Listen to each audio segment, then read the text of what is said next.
नमस्ते जी, कैसे हैं आप सब। पिछली वीडियो में हमने सीपीएम कर लिया था, उससे पिछली वीडियो में मैंने पर्ट और सीपीएम की इंट्रोडक्शन दी थी। इस वीडियो में हम सिर्फ पर्ट करेंगे क्योंकि सीपीएम पूरा हो चुका है पिछली वीडियो में। इस वीडियो में पर्ट को भी कंप्लीट करने जा रहे हैं, ठीक है। चलो जी, तो पर्ट की पहले जो इंट्रोडक्शन है वो पहले करेंगे, उसके बाद इसके दो क्वेश्चंस लेंगे जिससे पर्ट का पूरा टॉपिक एकदम आपको अच्छे से क्लियर होने वाला है। तो पर्ट क्या है जी, पहले programme evaluation and review technique. Programme evaluation and review technique पहले भी बताया था। इसका जो बेस है वो सीपीएम से बनता है, ठीक है। पहली वीडियो में मैंने आपको बताया था, ये पर्ट सीपीएम वाली पहली वीडियो में मैंने आपको नेटवर्क बनाना सिखाया था। अगर नहीं देखा है तो देख लो, क्योंकि नेटवर्क सबसे बेसिक लेवल है पर्ट और सीपीएम का, ठीक है। दूसरी वीडियो में मैंने आपको बताया था कि सीपीएम क्रिटिकल पाथ कैसे निकालते हैं, ठीक है। अब नेटवर्क बन गया, क्रिटिकल पाथ बन गया, उसके बाद हमारे पास एस्टिमेशंस आती हैं पर्ट में, ठीक है। इसमें हम देखो, इसमें तीन तरह की एस्टिमेशन होती है। इसकी थ्योरी में बताने जा रहा हूं, एक अलग से पेपर ले लो, सारा नोट करते जाओ साथ के साथ, ठीक है। चलो जी, इसमें हमारे पास एक होता है ऑप्टिमिस्टिक टाइम एस्टिमेट, ठीक है।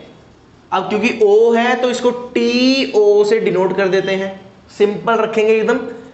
दूसरा होता है most likely time estimate.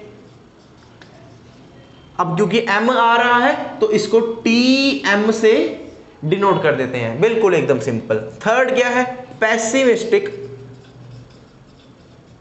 Time estimate. Note करते जाओ नोट करते जाओ। अब क्योंकि पी है तो टी पी, ठीक है। ये तीन तरह की हमारे पास एस्टिमेशंस होती हैं। इन तीनों की हेल्प से हम निकालते हैं एक्सपेक्टेड टाइम, ठीक है। इसको टी से भी डिनोट कर सकते हो, इसको म्यू से भी डिनोट कर सकते हो, ठीक है।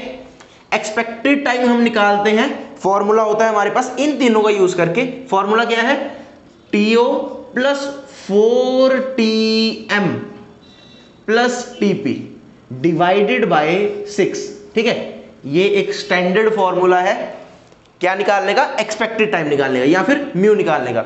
एक हमारे पास होता है यहां पे वेरिएंस, एक होता है वेरिएंस क्या होता है, सिग्मा स्क्वायर, स्टैंडर्ड डेविएशन का स्क्वायर, ठीक है। इन तीनों का यूज करके वही निकालना है। देखो, टीपी माइनस टीओ, इसका फॉर्मूला है T P minus T O divided by 6 का होल स्क्वायर, ठीक है। इससे हमें क्या बात पता लगती है कि अगर हमें सिर्फ स्टैंडर्ड डेविएशन निकालना हो तो हमारे पास फॉर्मूला क्या बन जाएगा, T P minus T O divided by 6, ठीक है। स्क्वायर से स्क्वायर कट गया और कुछ नहीं किया, वैसे इसकी जरूरत नहीं पड़ेगी, सीधा वैल्यू निकाल के स्टैंडर्ड डेविएशन निकाल सकते हो, डन है।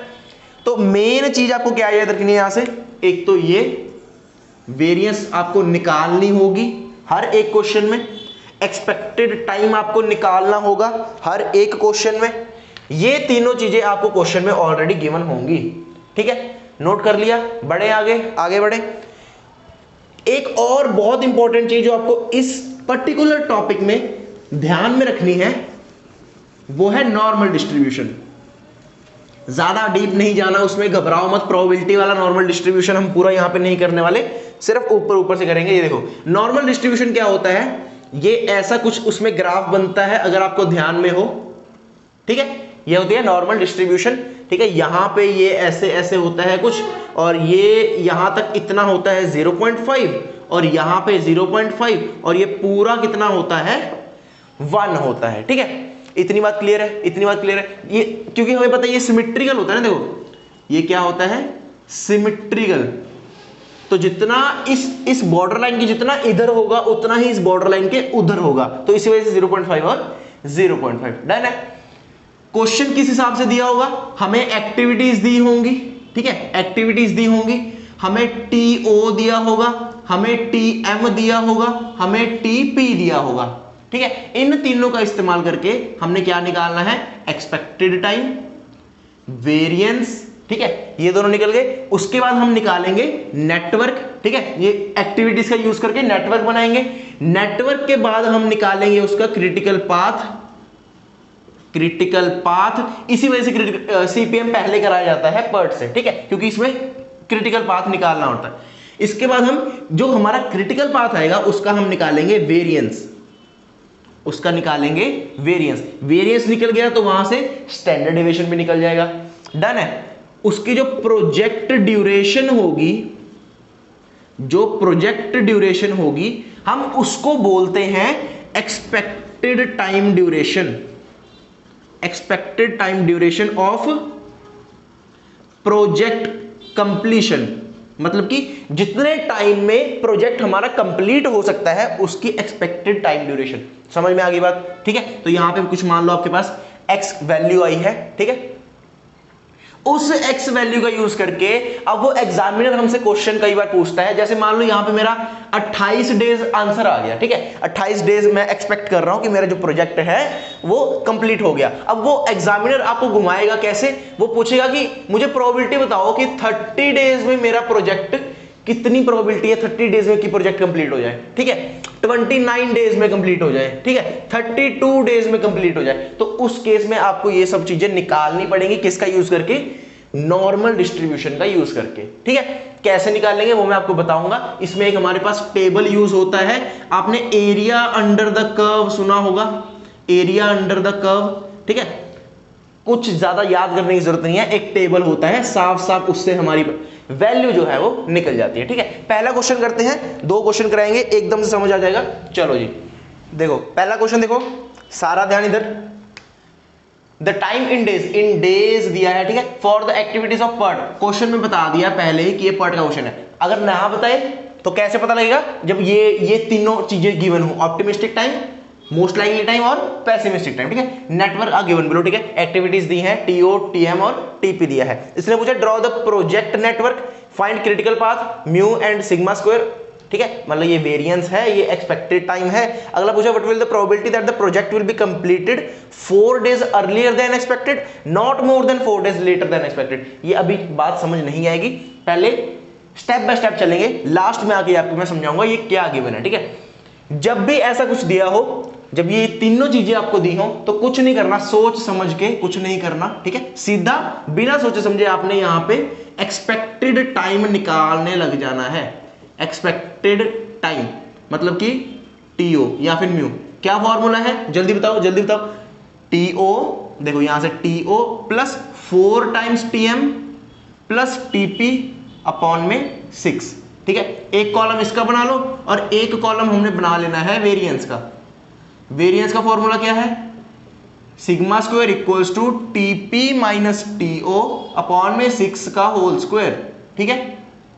चलो जी, अब देखो टीओ प्लस मतलब कि ये plus 4 times this plus this, तो 5 4 20, 22 प्लस 14 हो जाएगा यहाँ पे 22, 32 और 36, और 36 डिवाइडेड बाय 6 क्या होगा 6, तो यहाँ पे ये 6 आ गया। ये देखो यार, ये देखो 5 इंटू में 4 किया 20, प्लस में ये 2 हुआ, प्लस में ये 14 हुआ, ठीक है, ये 4 2 6 3 और डिवाइडेड बाय यहाँ पे 6 करना है, तो 6 6 जा 36, 6 6 जा 36, यहाँ पे 6 आ गया आंसर, ठीक है।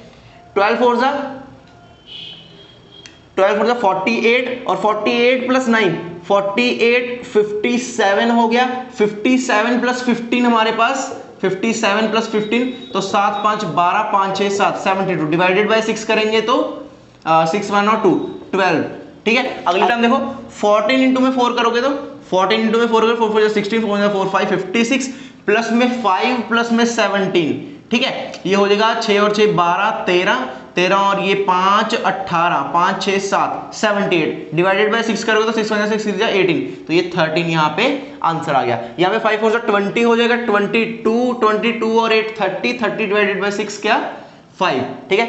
17 इंटू में 4 करेगा तो 7 4 28 4 5 6 68 प्लस 8 प्लस 20, ठीक है, ये 8 8 16 6 2 8 1 9, इसको डिवाइडेड बाय 6 करोगे तो 6 1 जा 6 और 6 6 जा 36, तो ये 16 यहाँ पे हमारे पास आंसर। यहाँ पे 6 4 जा 24 प्लस 5 29 हो जाएगा, 29 और 39 42 डिवाइडेड बाय 6 करोगे तो 6 7 जा 42, ठीक है, डन है। एक्सपेक्टेड टाइम सारे आ गए। अब वेरिएंस निकालना है, मतलब कि ये value minus this value divided by 6 का होल स्क्वायर। तो 14 माइनस का 2 हो जाएगा 12 डिवाइडेड बाय 6 2, देखो 12 डिवाइडेड बाय 6 इज 2 और 2 का स्क्वायर 4, ठीक है। अगला देखो 15 माइनस का 9, तो 9 10 6 हो जाएगा, 6 डिवाइडेड बाय 6 1 और उसका स्क्वायर 1।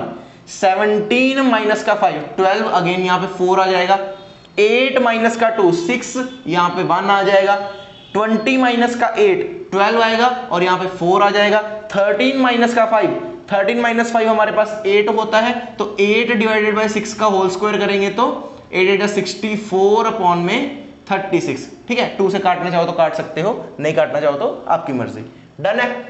इतना आ गया, वेरिएंस आ गया, एक्सपेक्टेड टाइम आ गया। अब हमने निकालना है पहली चीज जो क्वेश्चन में हमने पूछा गया है, ड्रॉ प्रोजेक्ट नेटवर्क। नेटवर्क बनाना आपको आता है, देखो 1 से 2, ये 1 से जा रहा है 2, ठीक है। 1 से 3, ये 1 से गया 3, ठीक है। आगे 2 से 4 और 3 से 4, 2 से 4 है, 3 से 4 है, आगे 3 से 5 भी है, तो मतलब कि हमें 3 नीचे रखना पड़ेगा।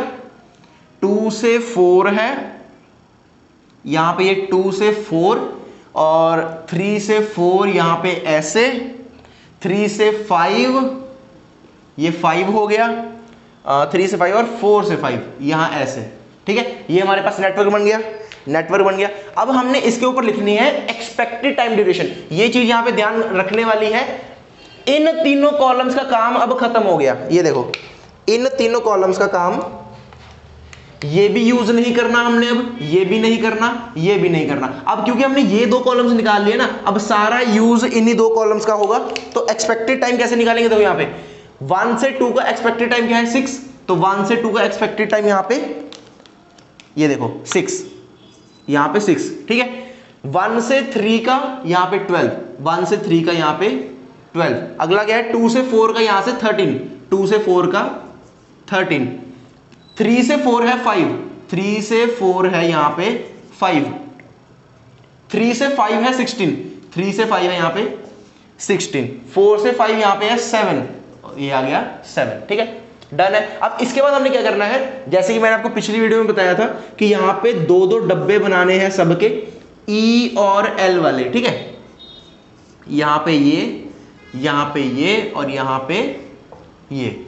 अगर ये बनाने नहीं आते हैं, इनकी वैल्यूज निकालनी नहीं आती है, तो पिछली वीडियो जाकर देख लीजिए, अच्छे से वहां पे समझाया हुआ, ठीक है। अर्ली टाइम क्या होगा पहली नोड का 0 ऑब्वियसली, ठीक है। आगे चलो 2 पे, 2 क्या होगा, ये 0, देखो एक ही एरो है ना, तो 0 + 6 तो ये 6 हो जाएगा। 3 पे आओ, 3 पे भी एक ही एरो आ रहा है, 0 + 12 यहाँ पे 12 हो जाएगा, ठीक है। अब 4 पे आओ, 4 पे एक ये एरो है, एक ये एरो है, एक 2 से जा रहा है, एक 3 से जा रहा है। तो अगर 2 वाला ले हम तो 6 + में 13, 6 + में 13 हो जाएगा हमारे पास 19। अगर 3 वाला लेते हैं तो 12 + में 15 हो जाएगा 17, तो मैक्सिमम 19 है, तो इसको हम 19 दे देंगे, ठीक है। अगला है 5 की ये भी एरो है और ये भी एरो है, तो ये हो जाएगा 19 + में 7, ये हो जाएगा 26, ठीक है। और अगर यहां से देखते हैं 12 + में 16, 12 + में 16 तो ये हो जाएगा 28, मैक्सिमम 28 है, तो इसको हमने 28 दे दिया। फॉरवर्ड पाथ पूरा हो गया। अब हमने करना है बैकवर्ड पाथ, ठीक है। बैकवर्ड यहां से चलेंगे क्योंकि ये एंडिंग है, 28 दिया यहां पे इसको, ठीक है। अब 4 पे आओ, 4 पे एक एरो जा रहा है, तो एक पे ही डिपेंडेंट होगा ये, 28 - का 7 ये हो जाएगा 21।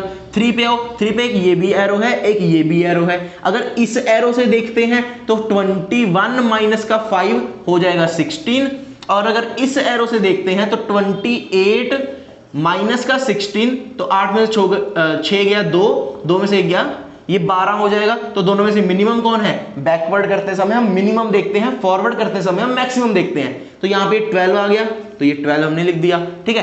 अब 2 पे आओ, 2 का एक ही एरो जा रहा है, ठीक है। तो 21 - का 13, 21 - का 13, 11 में से 3 गया 8, तो यहाँ पे ये 8 आ गया, ठीक है। अगला देखो 1 रह गया, तो यहां से 12 - का 12 0 होगा, और यहां से 8 - का 6 2 होगा, मिनिमम कौन है 0, तो इसको हमने 0 दे दिया। इतनी बात समझ में आई, इतनी बात समझ में आई, ठीक है। अब क्या करना है, अब क्या करना है, ये यहाँ पे था 64 अपॉन में 36, ठीक है, यही था ना। 13 माइनस का 5 किया था तो 8 आया था हमारे पास, 8 बिल्कुल। अब यहाँ पे क्या करना है, हमने देखना है कहाँ कहाँ पे E और L सेम आ रहे हैं, कहाँ कहाँ पे E और L सेम आ रहे हैं। देखो एक यहाँ पे, ठीक है, अगला अगला यहाँ पे, तो ये यहाँ पे हमने एक डबल एरो बनाया क्योंकि यहाँ पे हमें सेम मिल गया। इसके बाद यहाँ पे नहीं है, यहाँ पे भी नहीं है, यहाँ पे है, तो यहाँ से ये डबल एरो हो गया, ठीक है, डन है। अब हमने लिखना है यहाँ पे क्रिटिकल पाथ। क्रिटिकल पाथ क्या बना, जहां जहां पे डबल एरो है। 1 से गया 3, 3 से गया 5, 1 से गया 3, 3 से गया 5। इतनी बात समझ में आई, इतनी बात समझ में आई, ठीक है। अब हमने देखना है यहां का प्रोजेक्ट ड्यूरेशन, प्रोजेक्ट ड्यूरेशन या फिर इसको एस्टिमेटेड प्रोजेक्ट टाइम भी बोल सकते हो आप, ठीक है। चलो जी, तो प्रोजेक्ट ड्यूरेशन क्या होगा, 1 से 3 गया तो 12 प्लस प्लस प्लस आगे 16, तो ये हो गया 28। किस में गिवन है, डेज में गिवन है, तो ये 28 डेज। इतनी बात क्लियर है, 28 डेज। हमने इसका निकालना है अब वेरिएंस, हमने इसका निकालना है अब वेरिएंस। देखो यहाँ पे पूछा गया था ना critical path, variance and estimated time. ये एस्टिमेटेड टाइम हमने निकाल दिया, इसको म्यू भी बोल सकते हो, ठीक है। अब वेरिएंस निकालना है सिग्मा स्क्वायर। सिग्मा स्क्वायर कैसे निकालोगे, देखो पाथ क्या है 1 से 3, तो यहां देखो 1 से 3 का वेरिएंस कितना है, यहां पे 1, तो 1 से 3 का वेरिएंस 1। आगे क्या है 1 से 3 जाके 3 से 5, 3 से 5 का वेरिएंस कितना है यहां पे 4, तो 1 प्लस 4 यहां पे हो जाएगा 5, और सिग्मा यहां पे निकल जाएगा अंडर रूट का 5। इतनी बात क्लियर है क्या, इतनी बात क्लियर है। चलो जी आगे देखो, हमने ये भी निकाल लिया, हमने सेकंड पार्ट भी निकाल लिया। अगला वो पूछ रहा है what will the probability if that the project will be completed 4 days earlier then expected. Expected कितने हैं, देखो यहाँ पे एक्सपेक्टेड कितना है 28, इसने बोला 4 डेज अर्लियर, मतलब कि 28 माइनस 4, तो ये हो जाएगा 24। क्या इतनी चीज क्लियर है, क्या इतनी चीज क्लियर है। चलो जी ये थोड़ा सा रब करते हैं ऊपर से और वहां पे करते हैं, हमारे पास स्पेस कम पड़ गई। देखो अब सारा ध्यान जरा इधर कर लो, कुछ भी लिख रहे हो छोड़ दो, सारा ध्यान इधर देखो। हमने कहा 4 डेज अर्लियर देन एक्सपेक्टेड, इतनी चीज समझ में आई। एक्सपेक्टेड टाइम कितना था 28 डेज, हमने 4 डेज अर्लियर, अर्लियर मतलब पहले, तो 4 डेज इसमें से हमने माइनस किए, तो मतलब कि हमने प्रोबेबिलिटी निकालनी है कि हमारा जो प्रोजेक्ट है वो 24 डेज में खत्म हो जाए। इतनी चीज क्लियर है। अब यहां पे हमारे पास एक फॉर्मूला आता है z equals to x minus का म्यू अपॉन में सिग्मा।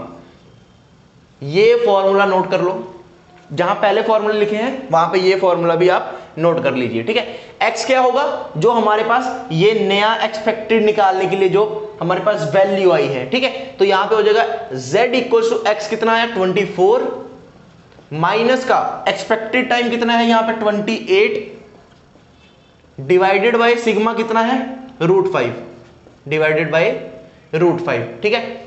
इसकी जब आप वैल्यू निकालोगे तो 24 माइनस का 28 माइनस 4 अपॉन में √5 हो जाएगा, ठीक है। और इसको जब आप कैलकुलेटर से कैलकुलेट करोगे तो आपके पास वैल्यू आएगी, तो इसकी वैल्यू हमारे पास होती है -1.788, ठीक है। इसको कैलकुलेटर सॉल्व करोगे तो ये हमारे पास वैल्यू आई गई, ठीक है, डन है। अब देखो, अब सारा ध्यान इधर, यहां पे देखो, ये हमारे पास नॉर्मल डिस्ट्रीब्यूशन का ग्राफ बनता है ऐसे कुछ, ठीक है। यहां पे ये 0 होता है, ठीक है। इसने बोला है -1.788, मतलब कि नेगेटिव वाली साइड यहां पे कुछ आएगा, मान लो यहां पे कुछ आ रहा है -1.788, मतलब कि ये हिस्सा, ठीक है। हमने यहां पे निकालना होता है probability of z less than equals to this value -1.788, मतलब कि इसके इधर इधर वाली वैल्यू हमने ये चीज निकालनी है।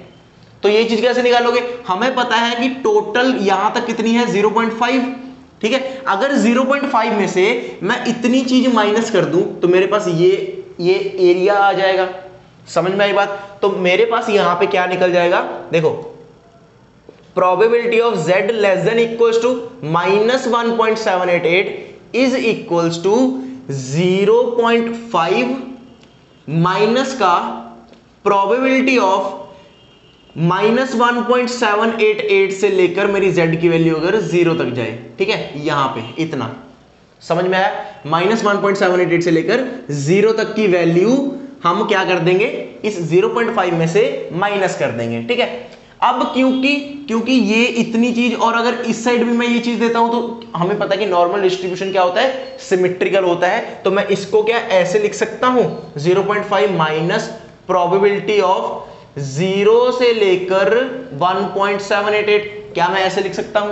क्या मैं ऐसे देखो, ये सिमेट्रिकल होता है ना। यहां पे देखो इतनी वैल्यू -1.788 है, अगर मैं यहां पे 1.788 ले लूं, ठीक है, और यहां से यहां तक की वैल्यू और यहां से यहां तक की वैल्यू दोनों बराबर होंगी, यस और नो? यस, क्योंकि ये सिमेट्रिकल है। तो मैं इस चीज को ऐसे भी लिख सकता हूं। ऐसे क्यों लिखना है? क्योंकि नेगेटिव वैल्यूज टेबल में नहीं होती, पॉजिटिव वाली वैल्यूज टेबल में होती हैं, इसलिए वो वैल्यू निकालने के लिए हम यहां पे पॉजिटिव वाले का सहारा लेंगे, ठीक है।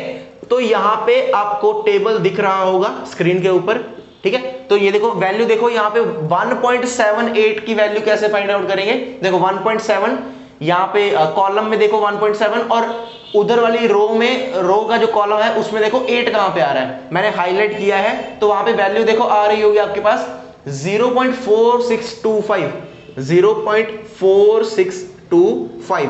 तो जब इसको आप सब्ट्रैक्ट करोगे 0.5 से तो 0.0375 आपके पास वैल्यू आएगी, 0.0375, ठीक है।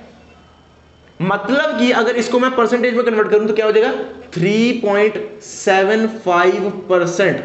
मतलब कि 3.75% मेरे चांस हैं कि मेरा जो प्रोजेक्ट है वो कंप्लीट हो जाएगा कितने दिन में, 24 डेज में। Project will be completed in 24 days. बात समझ में आई? ऐसे चलता है ये पूरा पार्ट का क्वेश्चन। जो अगला पार्ट है इसको काट दीजिए, इसको काट दीजिए, क्योंकि इसकी जो वैल्यू आएगी वो बड़ी आएगी और टेबल में इतनी बड़ी वैल्यू नहीं होती है, ठीक है। तो ये हमारा पार्ट यहाँ पे गलत हो जाएगा। ये पार्ट आपको पेपर में भी नहीं दिखाई देगा, ठीक है। पेपर में सिर्फ उतनी वैल्यू होगी जितनी टेबल में गिवन हो। इसकी आप अगर वैल्यू कैलकुलेट करोगे तो कितना हो जाएगा, देखो मैंने कहा था 4 डेज अर्लियर, तो मतलब कि यहाँ पे 28 प्लस का 4 ये 32 हो जाएगा। 32 डिवाइडेड बाय जब आप √5 करोगे तो आपके पास वैल्यू आएगी 14.31, ठीक है। ये वैल्यू टेबल में नहीं होती है तो आपको पेपर में भी नहीं आएगी, आपको वैल्यू सिर्फ पीछे पीछे की आएगी, 1 पॉइंट कुछ, 2 पॉइंट कुछ, इतनी वैल्यूज आएंगी। तो घबराने की जरूरत नहीं है, ठीक है। पता चल गया कैसे करते हैं क्वेश्चन को। एक और क्वेश्चन लेते हैं, फिर और बढ़िया तरीके से आपको समझ में आ जाए। चलो जी नेक्स्ट क्वेश्चन पे चलते हैं। देखो जी नेक्स्ट क्वेश्चन, देखो जो थक कर चले गए हैं उनका नुकसान होने वाला है, ठीक है। ये क्वेश्चन क्या है, पिछले क्वेश्चन थोड़ा सा अलग है। कैसे अलग है वो आपको भी पता लग जाएगा। पार्ट का है, सबसे पहले मैंने क्या बोला था, क्या निकाल दो, टी एक्सपेक्टेड या फिर म्यू बोल दो उसको, ठीक है। फिर और क्या, सिग्मा स्क्वायर। फॉर्मूले आपको पता है, अब मैं बार बार यहां पे नहीं लिखूंगा। चलो जी क्या करना है, this plus 4 times this plus this divided by 6। क्या स्क्रीन पर क्लियर दिख रहा है? एक बार देख लेते हैं जी, बिल्कुल। चलो जी, तो 6 4 से 24, 24 और 3 हमारे पास 27 हो जाएगा। 27, 30 और 36, 36 डिवाइडेड बाय 6 हो जाएगा हमारे पास 6, ठीक है। अगला 5 4 से 20, 28 और 30 और ये 6 5 जा 30। अगला 4 4 से 16, 16 और 2 18, 18 24 और 6 4 जा 24, ठीक है। 3 4 जा 12 हो जाएगा, 12 और 22 24 और यहाँ पे भी 4। 3 4 जा 12, 13 13 और 24 यहाँ पे भी 4 आ जाएगा। 6 4 जा 24, 28 और यहाँ पे 36 और यहाँ पे 6 आ जाएगा। 5 4 जा 20, 25 26, यहाँ पे 15 है, ठीक है। तभी नहीं आंसर आ रहा था। ये क्या हो जाएगा, 5 4 जा 20, 21 और 21 प्लस 15 कितना हो जाएगा, 6 और 36, यहाँ पे 6 आ जाएगा, ठीक है। सिग्मा स्क्वायर कितना आएगा, देखो 9 माइनस का 3, 9 माइनस 3 कितना 6 और 6 डिवाइडेड बाय 6 1 और 1 का स्क्वायर यहाँ पे 1 आ जाएगा, ठीक है। 8 माइनस का 2, 8 माइनस का 2 हो जाएगा 6, अगेन यहाँ पे 1 आ जाएगा, ठीक है। 6 माइनस का 2 यहाँ पे 4 हो जाएगा, ठीक है। तो 4 अपॉन में 6, यहाँ पे 2 अपॉन में 3, 4 अपॉन में 9 हो जाएगा, 4 अपॉन में 9। अगला देखो 10 माइनस का 2, 10 माइनस 2 8, 8 डिवाइडेड बाय 6 तो ये 4/3 और 16/9, यहाँ पे 16/9 9 आ जाएगा। अगला देखो 11 माइनस का 1, 11 माइनस 1 10 हो गया, तो 10 डिवाइडेड बाई 6 हो जाएगा, ये 5/3 मतलब कि 25/9 हो जाएगा। 8 माइनस का 4 4 होता है, अगेन 4/6 मतलब कि 4/9 हो जाएगा यहाँ पे। 15 माइनस का 1 14/6 और ये हो जाएगा 7/3 मतलब कि 49/9, 49/9। क्या वैल्यूज सही आई हैं एक बार क्रॉस चेक कर लेते हैं। 4/9, 16/9, 25/9, 4/9 और 49/9। बहुत बढ़िया, ठीक है। अब अगला काम हमने क्या करना है, अगला काम क्या करना है, नेटवर्क ड्रॉ करना है। बहुत बढ़िया, बनाओ एक बार नेटवर्क बनाओ, वीडियो पॉज करके देखो नेटवर्क कैसे बनेगा। देखो स्टार्ट कहां से होगा, देखो दो यहां पे ब्लैंक आ रहे हैं, मतलब कि एक नोड से ए निकलेगा और एक नोड से सॉरी उसी नोड से बी भी निकलेगा। तो यहां पे देखो ये एक नोड बनाई हमने, यहां से हमने एक ए निकाला और एक हमने यहां से बी निकाला, ठीक है। अब ए से जाएगा सी, ए से जाएगा ये सी, बी से डी भी जाएगा और बी से ई भी जाएगा, बी से ये डी भी जाएगा और बी से यहां पे ई भी जाएगा, ठीक है। अगला देखो सी और डी से एफ जाएगा, सी और डी से इसको आगे ले जाओ, सी और डी से यहां पे एफ जाएगा, ठीक है। और ई से हमारे पास जी जाने वाला है, ई से हमारे पास जाने वाला है जी, ठीक है। आगे कुछ है नहीं है, तो इन दोनों को कंबाइन कर दो, इन दोनों को कंबाइन कर दो, एंडिंग नोड बना दो, ठीक है, डन है। तो यहाँ पे 1, यहाँ पे 2, ये 3, ये 4, ये 5 और ये 6। कोई दिक्कत इसमें, इसमें कोई दिक्कत। अब हमने क्या लिखना है इनके टाइम ड्यूरेशन, तो ए का टाइम ड्यूरेशन देखो यहाँ पे 6, ए का टाइम ड्यूरेशन क्या है 6। गलती से भी ये वाले मत लिख देना, दोबारा बता रहा हूं, हमने ये दोनों कॉलम्स देखने हैं, अब एक बार इसको निकाल लो और फिर यही दो देखने हैं, यहां पे कुछ भी नहीं देखना, ठीक है। चलो जी, बी वाले का क्या है 5, बी का यहाँ पे 5 लिख दिया। अगला सी का है 4, सी का हमने यहाँ पे 4 लिख दिया। डी का है 4, डी का 4 लिख दिया। ई का भी 4 है, ठीक है। एफ का 6 है, यहाँ पे भी 6 और यहाँ पे भी 6, कोई दिक्कत नहीं है, ठीक है। अब हमने बनाने हैं यहाँ पे ई और एल सभी के, ई और एल यहाँ पे भी, यहाँ पे भी जैसे कि हमने पिछले क्वेश्चन में बनाए थे ठीक वैसे ही, ठीक है। सभी हो गए, यहाँ पे इसका हो गया, इसका हो गया, इसका हो गया, इसका हो गया, इसका हो गया, इसका हो गया, बहुत बढ़िया। अब यहाँ पे ये 0 हो जाएगा, ठीक है। 2 पे आओ, 2 से एक ही एरो जा रहा है तो 0 + 6 यहाँ पे 6 हो जाएगा, ठीक है। 3 पे आओ, 3 से भी एक ही एरो आ रहा है तो यहाँ पे 0 + 5 यहाँ पे 5 हो जाएगा। अगला 4 पे आओ, 4 से एक ही एरो आ रहा है तो 5 और 4 यहाँ पे 9 हो जाएगा। 5 पे आओ, 5 पे 2 एरो आ रहे हैं, देखो 2 एरो, तो यहाँ पे 6 + 4 10 होता है और यहाँ पे 5 + 4 9 होता है, तो 10 वाला लिखेंगे, ठीक है। 6 पे आओ, 6 पे भी 2 एरो आ रहे हैं तो 10 + 6 16 हो जाएगा और 9 + 6 15 होता है तो 16 लिख देंगे यहाँ पे। अब बैकवर्ड आना है तो यहाँ पे ये 16 एज इट इज लिख दो, ठीक है। तो बाद में पीछे कहां पे आएगा, ये 5 पे आएगा, 5 पे एक ही एरो जा रहा है आगे को, ठीक है। तो वही 16 - का 6 ये 10 हो जाएगा। 4 पे आओ, 4 पे भी एक ही एरो जा रहा है आगे को, तो ये 16 - का 6 यहां पे भी 10 आ जाएगा, ठीक है। 3 पे आओ, 3 पे ये 2 एरो जा रहे हैं, देखो, तो यहाँ पे 10 - का 4 6 होता है और यहाँ पे 10 - का 4 6, दोनों तरफ से 6 आ रहा है तो यहाँ पे 6 लिख दो, ठीक है। अब 2 पे आओ, 2 पे एक एरो जा रहा है तो 10 - का 4 यहाँ पे 6 आ गया। अब यहाँ पे 1 है तो 6 - का 5 1 होता है और यहाँ पे 6 - का 6 0 होगा तो मिनिमम 0 है तो यहाँ पे 0 आ गया, कोई दिक्कत नहीं है, ठीक है। अब देखो सेम सेम कहाँ पे आ रहे हैं, ये 0 0 और यहाँ पे एक ये सेम आ गया, डबल एरो बना दो।